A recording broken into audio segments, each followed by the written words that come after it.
So if you have your Bibles open to the book of Jonah, one of the first memories I have when I lived on a street named Charles Avenue when I was a kid. I moved out of there when I was like 5, but I have very few memories of living there.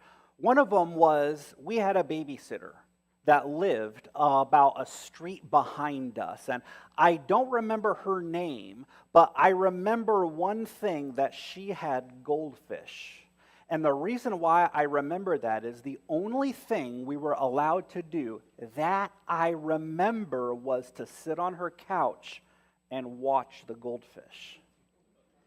And we weren't allowed to do anything else. And I'm looking back, I'm sure I probably was allowed to do other, but to a kid, that's all I had from my point of view at the time. And my brother, Ryan, he's about a year and a half older than me, and one day we decided we did not want to go to her house. It didn't take us long to decide that. We kept on trying to connive plans on how we can have a little bit of fun, not get into trouble, but one day we decided that we've watched the goldfish enough that we were gonna run away. As a kid, have you ever thought about running away? Maybe as an adult, we still have those thoughts, but they kind of change. Have you ever had somebody in your workplace that when you see, you just run away from them? Maybe you have somebody in your family. If you can't think of that person, maybe you are that person to somebody. Run away. Have you ever run away from God? The book of Jonah starts in an interesting way. Look at verse 1. The word of the Lord came to Jonah, the son of Amittai. The word of the Lord came to Jonah. Now, I know what some of you here are already thinking. We're looking at Jonah. Isn't that what they're teaching in the children this morning? Don't we need to be in one of Paul's letters or, in the New Testament Gospels? I've taught the book of Jonah to kids before. I've taught it many. I know the story about Jonah and the whale, and I'm afraid the book of Jonah has fallen guilty to the old thing of kind of like the game of telephone. When I was in elementary school, the teacher would line us up in the hall if the class wasn't dismissed yet, and we would play everyone's favorite game, the game of telephone. As an adult, I look back, they were just trying to keep us quiet in the hallways. But as a kid, we loved the game of telephone. The teacher would start by whispering a thing, and then that same sentence was told over and over and over until it got to the end, and it had evolved so many times it was nowhere near what it really began as. I've never seen the game of telephone conquered. Ever. Never seen a class conquer the game of telephone. It always gets distorted. And I'm afraid what can happen with these Bible stories is we can tell them over and over and over and reduce them to a kid's level so much where we almost get confused at what it's really about. Can be fallen guilty to that. We think of the book of Jonah, we normally think of, Jonah and the whale, but I submit to you that neither Jonah nor the great fish, because you've been in church a while, it doesn't have to be a whale, it actually says great fish. We assume it's a whale. But you probably think Jonah is the main topic, or the whale, or that whole thing, when I would submit to you that Jonah and the whale, or fish, or whatever you want to call it, we'll get to that next week, is actually the direct object of the story, if you know grammar. The subject of the story is the Lord, specifically the Lord's command. Look which one is mentioned first in Jonah. The word of the Lord, that's the subject, came to Jonah, the indirect object, or the direct object, you see. In the original language this is written in as Hebrew, the Lord is actually mentioned before words. It actually is the Lord's word came to Jonah. Consider that order. I think that's the order of priority of the subject of the book of Jonah. The Lord's word came to Jonah. Now that's an interesting opening. Usually when we look at the Bible, Paul, an apostle, the servant of the Lord, he's writing to these people. We don't have no one any of that here. This is the most abrupt opening in any book of the Bible. You look at the rest of the 65 books of the Bible, because there's 66 books altogether, you are not going to find an opening of a book, an Old Testament, New Testament, a narrative, a poetical book, doesn't matter, an apocalyptic book like Revelation or anything like that. You're not going to see one like this. See, when we tell the story to kids, let me tell you this sweet story, and we reread it, it gets serious right away. The Lord's word came to Jonah. There is nothing more authoritative than the Lord's word, the word of the Lord. That's an attention grabber right there. And on top of that, look at verse 2. Now, if you've been here, you should know what an imperative is. That's a command. There's 3 in this one. There's 2 right in a row. The Lord's word came to Jonah, the son of Amittai. Verse 2 now. Get up. That's a command. The next word, go. That's a command. In other words, God is not messing around here. He's not saying, Jonah, put this on your to-do list. Jonah, schedule this in your calendar this week. No. This is a command from God. The word of the Lord came to Jonah. Get up and go. Don't wait this second. The authority behind God's command. Get up and go to that great city of Nineveh and preach, there's the other command, against it, because of their evil has come up before me. That's the beginning of the book of Jonah. What an authoritative command from God. It doesn't get more serious than that for anybody, especially a prophet of God. God is simply not, he's not asking Jonah to do his job as a prophet. He's calling him to do it. He's commanding him to do it. Look at verse 3. Jonah got up to flee to Tarshish from the Lord's presence. He went down to Joppa and found a ship going to Tarshish. He paid the fare and went down into it to go with them to Tarshish. Tarshish is the city that's in the opposite direction. It's mentioned 3 times in a row. And he went there to flee from the Lord's presence. He was a runaway. We expect runaways. We think of rebellious kids, rebellious adults. You don't think a prophet of God would become a runaway from God. It's amazing. It's amazing. Everything about Jonah's action was opposite of God's command. God said, get up. He goes down to Tarshish. He says, go to Nineveh, which is around 500 miles east. He goes to this place called Tarshish, and historians have debated where it is, but we do know it was west. It was in the exact opposite direction. Some think it was on the island of Sicily, some think it was in the lower part of Spain, and some think it was in between the two, but on the northern part of Africa. Either way, it was west when the city he called him to, Nineveh, was east. Why would a prophet of God become a runaway? Why would a prophet of God refuse to tell people about God?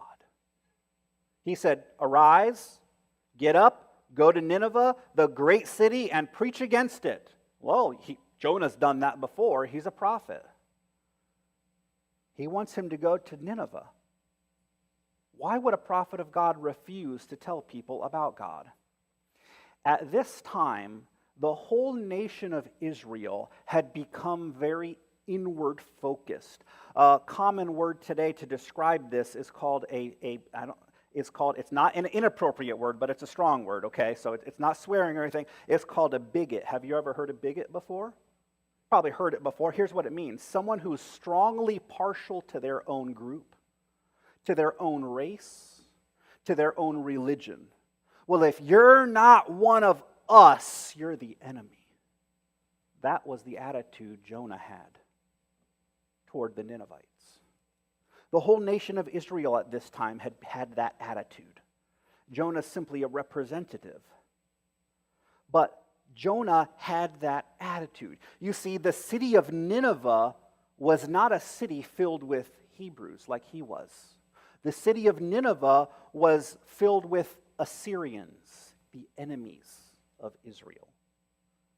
He was filled with his enemy. And in fact, their warfare was the most brutal warfare there is. Going to Nineveh would be like God calling you to go to Baghdad, Iraq, and become an open street preacher today with the gospel of Jesus Christ to ISIS. That's exactly what it was. That's exactly what it was. Their warfare, and they would ruin cities, they would ravage houses, and they would rape women. They were the ISIS of the day. They would skin people alive even after they conquered him for the sheer sake of dominance over them. Similar to like the Native Americans. After somebody was defeated, they would often scalp them. Why? They're already defeated. To prove their point that they're utterly dominant and they conquered that person is incapable of even holding on to their head. After they were already defeated. Assyrians would skin people alive. Do you want to go there? They would specifically do that against their enemies, and the Assyrians did not like the Hebrews at all. Nineveh was not a city that feared God. I don't think there was a First Baptist Church of Nineveh in that city. They were the ISIS of the day. And God commanded Jonah to go there and tell them all about two things, about God's judgment, cry against them, expose their sins.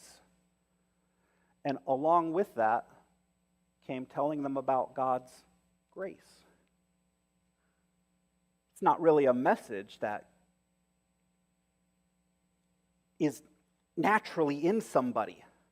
In their enemies, sometimes we just want our enemies just to be judged. I mean, they deserve it, right? But Jonah was stingy with God's grace.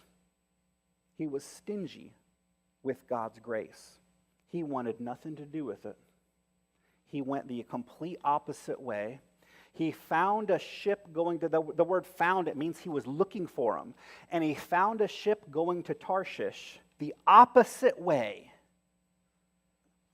It's amazing. Let's look at verse 3 and 4 again. I want to point out a couple things.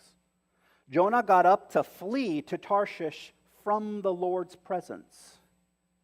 He went down to Joppa and found a ship going to Tarshish. Why does he think that Tarshish is beyond reach of the Lord? He has in his mind that, hey, if I just make it to this city, Tarshish, God won't find me there. That's what he's saying. To go to Tarshish, to flee from the Lord's presence. He went to the opposite way, and in Isaiah chapter 66, verse 19 actually tells us why. This is the book of Isaiah 66:19. I will establish a sign among them, and I will send survivors from them to the nations, the first one there, to Tarshish. Now look down there. He names a couple of other cities. Look at the other hyphen. Who have not heard about me or seen my glory. Tarshish was a city that there was not one believer in. None. Jonah was a runaway, and he wanted to go to Tarshish because there was not a single other believer there. There's nobody that's heard of Yahweh, the God of the Bible.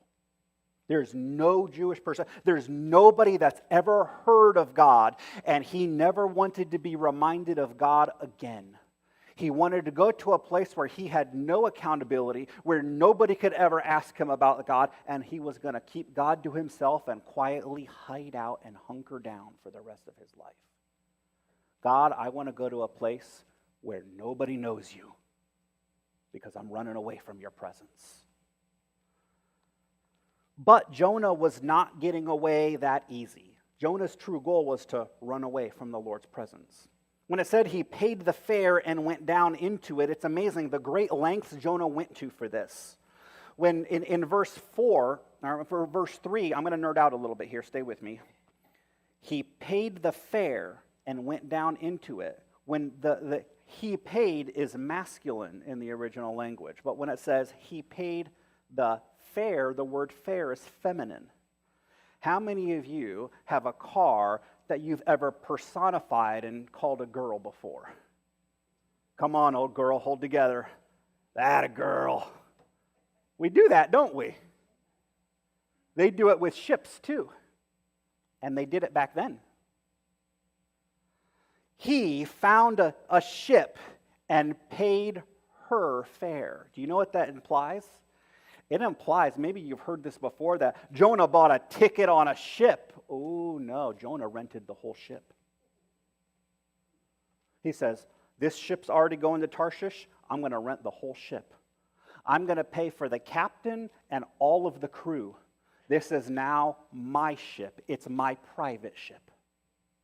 And he goes in. The prophets of God were very wealthy, very wealthy. That implies that paid her fare, paid its fare, paid the fare. That feminine implies that he very well could have rented out the whole ship just for himself. And you know what that tells us? That tells us what great lengths he was going to. I mean, Jonah's heart was so intent. He was looking, Tarshish, you're going to Tarshish? Okay, good. I'm going to make sure, hey, do you know the Lord? Do you know the Lord? No, none of you know the Lord. Great. No one else is allowed on this ship.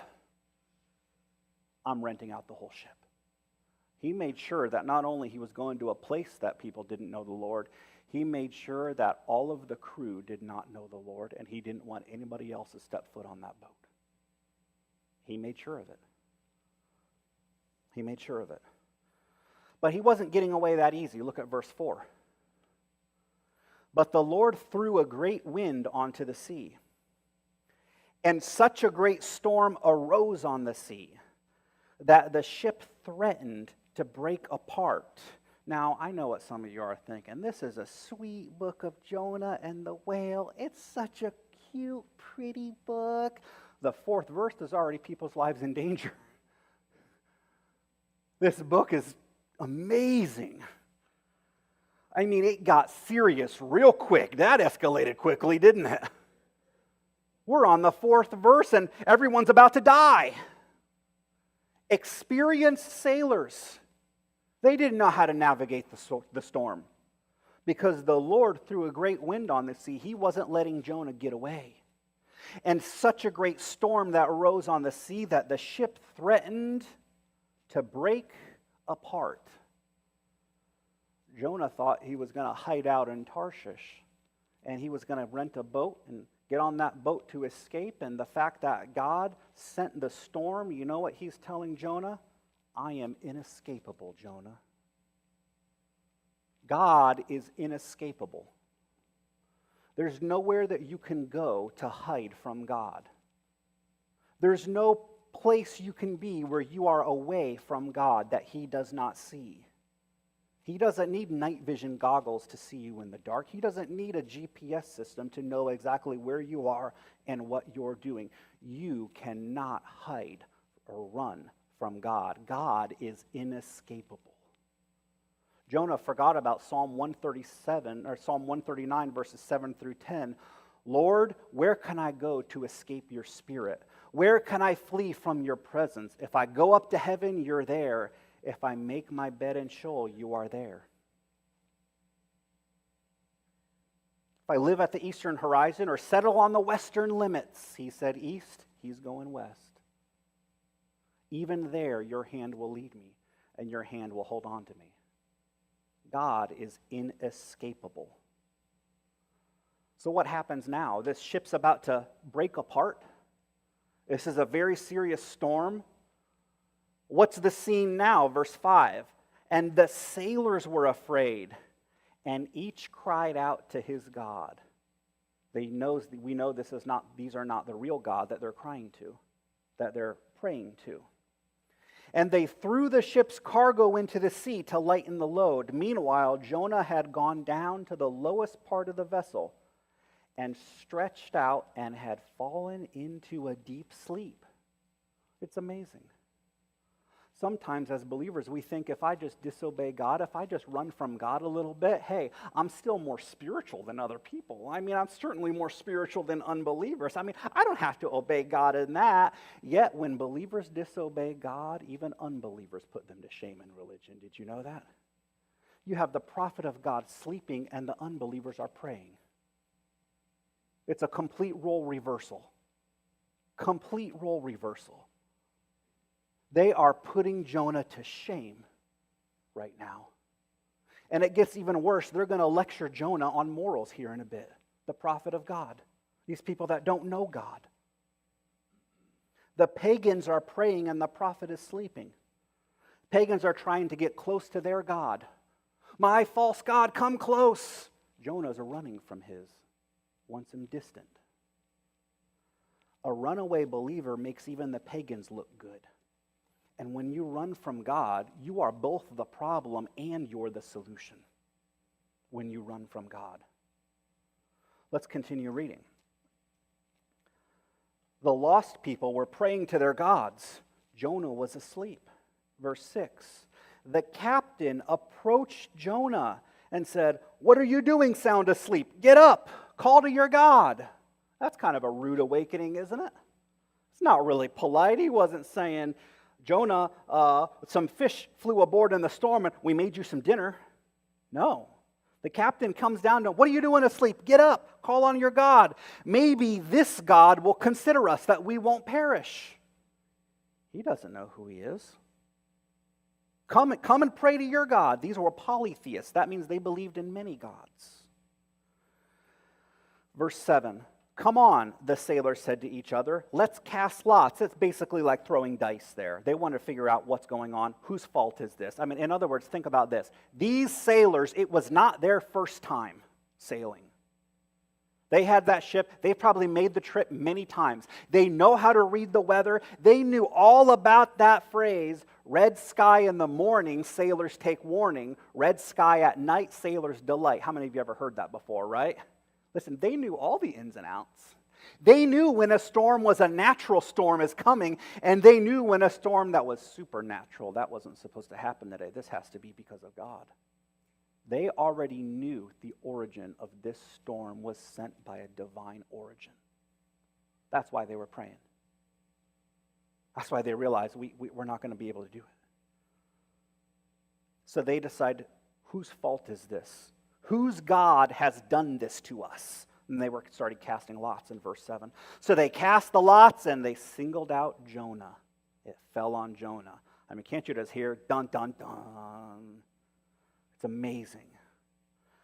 Verse 8, and they said to him, they slaughter him with questions right now. "Tell us who's to blame for this trouble we're in. What's your business? What people are you from? What country and who's your people? Tell us." In other words, they didn't know a thing about him. Jonah didn't get on board saying, "I'm a prophet of the Most High God, and you all need to change your ways and accept that God will send a Messiah. Let me tell you the story of Abraham. Let me tell you." No. Jonah wasn't on that boat as a missionary. He didn't tell anybody that. Only a little bit that we'll get to in a minute. They slaughtered him with questions.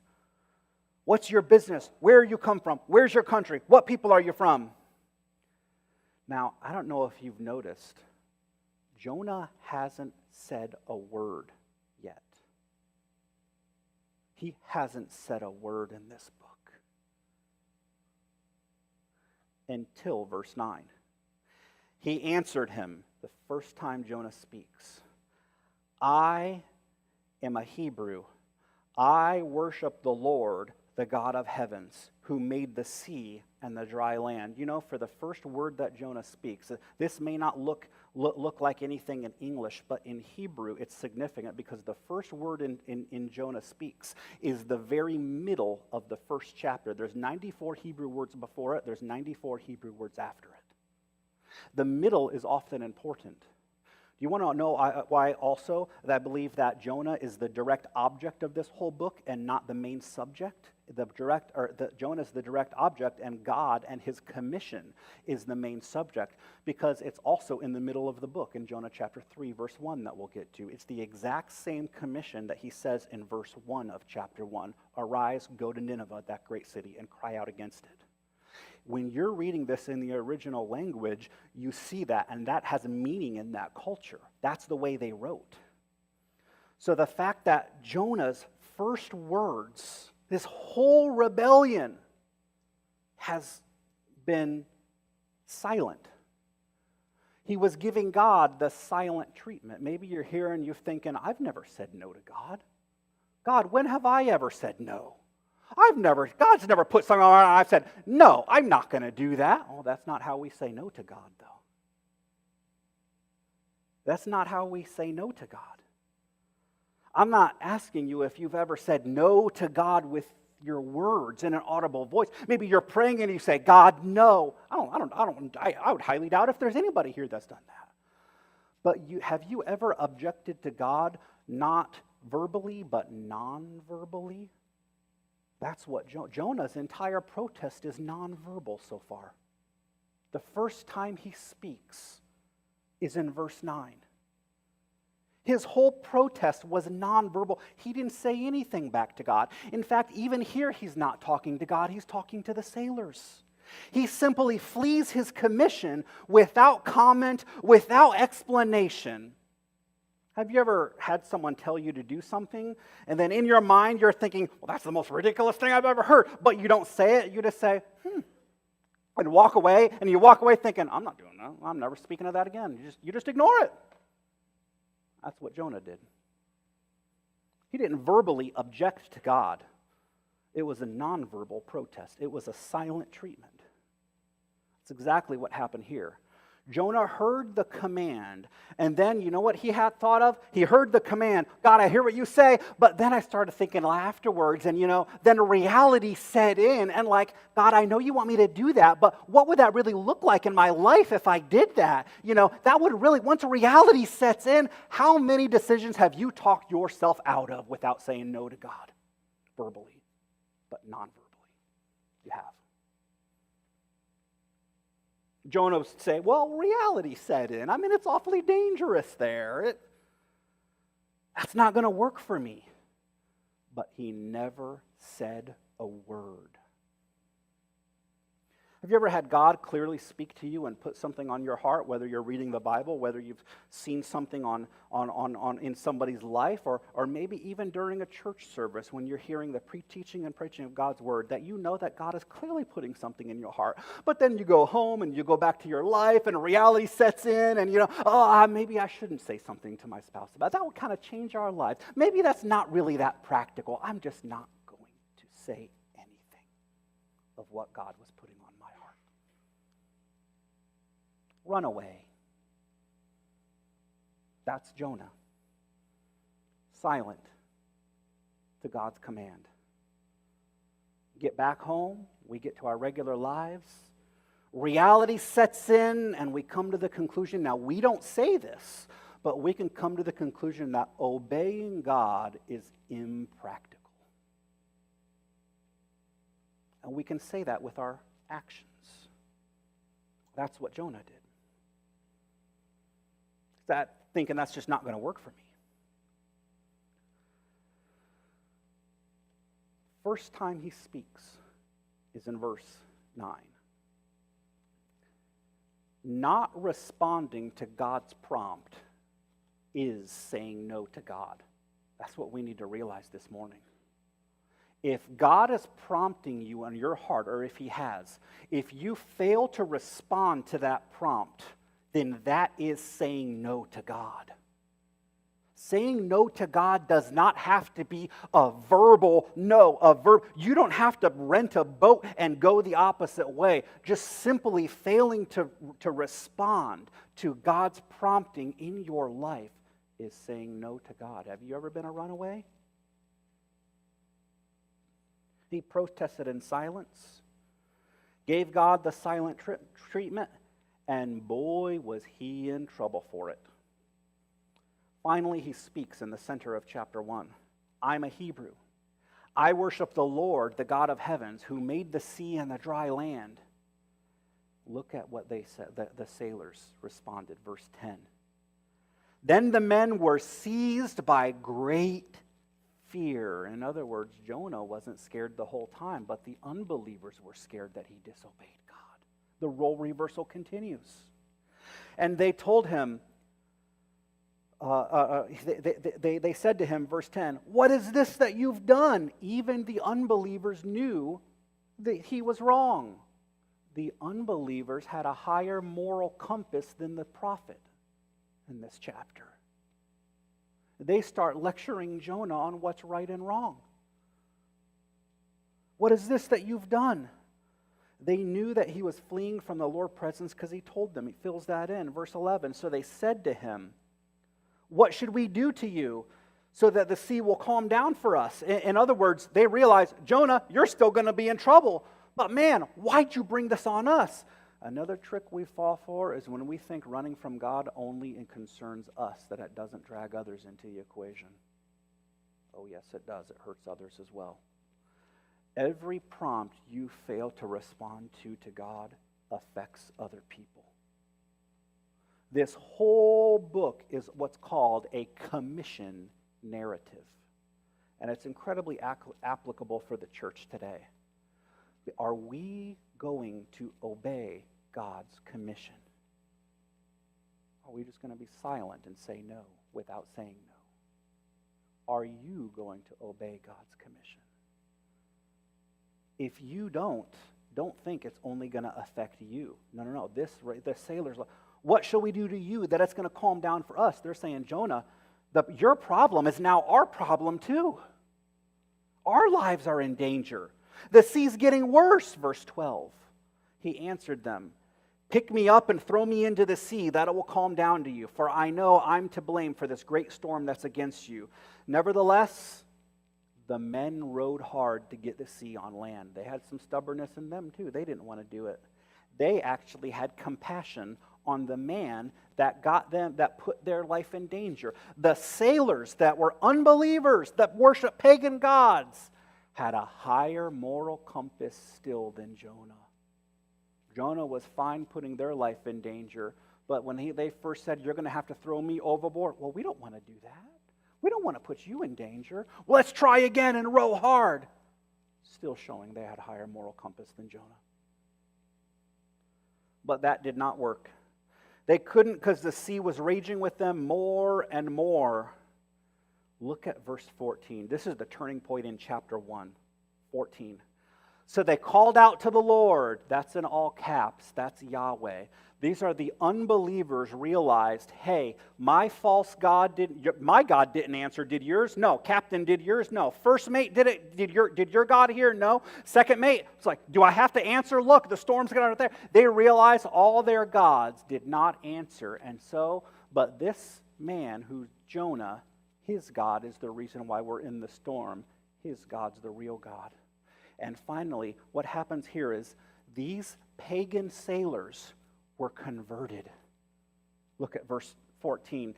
They cried out to the Lord. That's the God of heaven, Yahweh. "Please, Lord, let us not perish because of this man's life, and don't charge us with innocent blood. For you, Lord, have done just as you please." That was their prayer. In other words, what they were saying is they knew they needed to throw Jonah overboard, but they knew, well, we don't want to get in trouble with God for doing this. So they said, "God, please don't charge us with the blood. We feel like this is what we have to do to right the situation." So they picked him up, verse 15, and threw him into the sea. And immediately the sea stopped its raging. Now, if they weren't converted before, they know who's God now, don't they? Look at how they responded in verse 16. "The men were seized by great fear of the Lord, and they offered sacrifice to the Lord and made vows." Jonah didn't want to tell anybody about the Lord. He ended up having a few converts anyway, didn't he? Jonah was exposed as a hypocrite. You know the number one reason why people don't come to church today? You hear it all the time. Well, church is just full of hypocrites. We've heard that. Hypocrites. Jonah was exposed as a hypocrite. Often we say no to God. We think we're protecting ourselves, but we're not. We're actually headed toward danger. And when you say no to God, you're a hypocrite, and you will be headed towards an exposure of that hypocrisy. And the world knows. They know. Can I tell you a secret? People that don't know Jesus expect Jesus' followers to be like Jesus. They expect them to be like Jesus. What a first chapter. What an amazing. Some of you are thinking, you haven't read verse 17. I really think that goes in the next chapter, so I'll start that there next week. Ends with the sailors there. Ends with the sailors. We have Jonah in the sea, and we have a boat full of converts. People that have just seen the Lord work and just prayed for the first time to the real God. And that whole boat, their captain, first mate, second mate, and everybody there is headed toward Tarshish, who doesn't know God. God worked out Jonah's rebellion for good. Jonah said, I'm going to go to Tarshish. There's nobody there that knows the Lord. Well, you're not going to go there, but I'm going to use you to send a whole missionary team there that knows the Lord. God doesn't just care for Nineveh. God cares for Tarshish also. You see, what this tells us, what does this mean for us today? What does this mean for us? Let's face it, in 2024, I'm sorry, correction. In 2025, the us versus them mentality is everywhere. And it can creep into our churches and into our own hearts, where if somebody is not a believer, they're the enemy. We don't like them. We don't like what you stand for. We don't like. That's how Jonah felt. These Ninevites, no, I'm not going there. They don't deserve to know about God. I know what they've done to my ancestors. I want to have nothing to do with them. And when Jonah said, throw me into the sea, listen, Jonah could have repented right then and there. He rented the ship out. He could have said, I'm going to pay you even more. Turn the ship around. I'm going back to Nineveh. But you know what he said? I would rather die and drown in the sea than tell those sinners about Jesus, about God. I'd rather die. I'm fine with that as long as those Ninevites die too. Unbelievable. You ever put that in the children's story? That's exactly what he said. You're going to have to throw me overboard, man overboard, because I'm not going. It's amazing. What does this mean for us in this us versus them mentality today? It means God is for everyone. God is for everyone. That's what it means. That there is nobody too far from God. God cares about the Ninevites. He cares about I don't even know if this is right, but he cares about the Tarshishites. I don't even know if Tarshishites is the right word. People that stand all over the political spectrum, they can all put their faith in Christ if they want to. That person that you avoid may be the person that God's calling you to. God does not prefer those who have been in the church the longest over those who have never been in the church at all. He calls us to go and tell them about him. That's what Jonah thought. God was still going to send Jonah to Nineveh, but now you don't just see God's heart for Nineveh, we see God's heart for Tarshish also. He used Jonah's rebellion to convert the sailors to now send as a witness. No more can it be said of Tarshish after another few days, perhaps a little bit there, a week or two of the cruise ship there.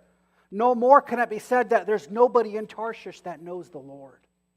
There's a witness for him there now. There's a team of sailors there that docked who are going to be able to tell everybody from firsthand experience they saw in working the God of Israel. Boat full of sailors just went. This, not only can we learn that God is for everyone through this, but we can also learn that we need to say yes to God. Say yes to God. In this world, there is full of hypocrites enough. Say yes to God. Don't be a hypocrite. If God is a God of mercy, then we as his people should be people of mercy. Of mercy. Grace and truth. Grace and truth. People, what happens if they're too much, not too much truth, but if there's emphasized truth too much, they do it to the lack of grace. Did you know that? And those who emphasize grace too much do it to the lack of truth, and both is a tragedy. Both is a tragedy. Say yes to God. Can I encourage you? God may even call you to do hard things. Was going to Nineveh the dream of your average Hebrew prophet of the day? God, would you pray? Would you send me to Nineveh? No. God may call you to do hard things. Is he allowed to call you to do hard things? Is he allowed to call you to do something that may be inconvenient? Say yes to God. Say yes to God. It's amazing, this whole chapter 1.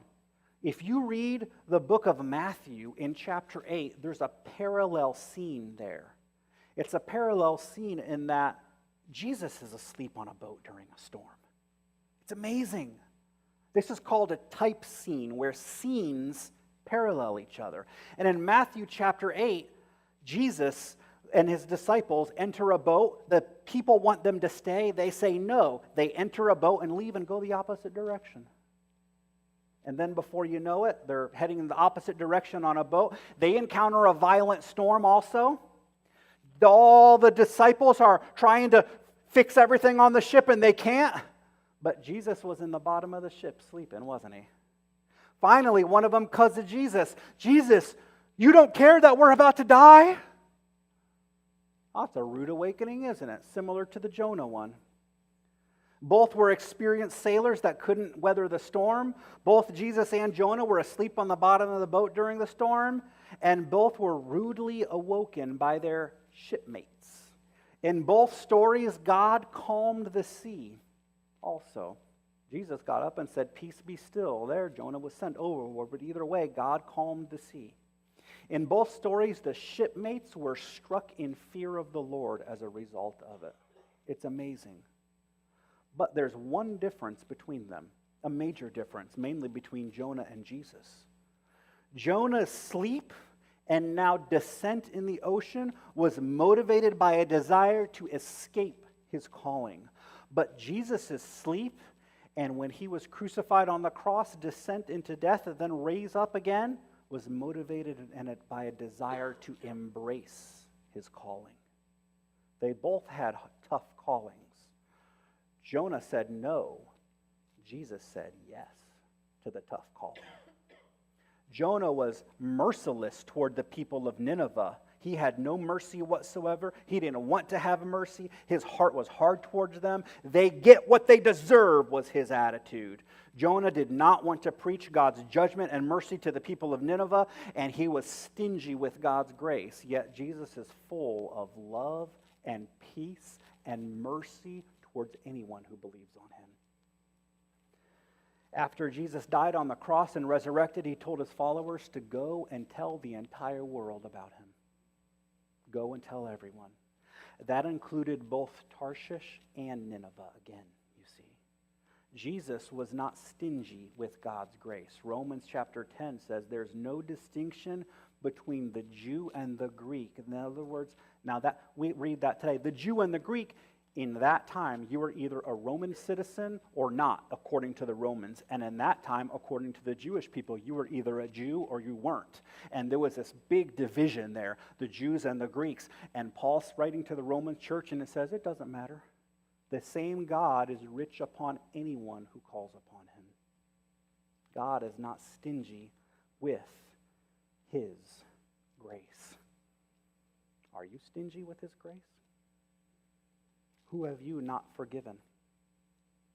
What prompt has God put in your life that I've never said no, just never acted upon?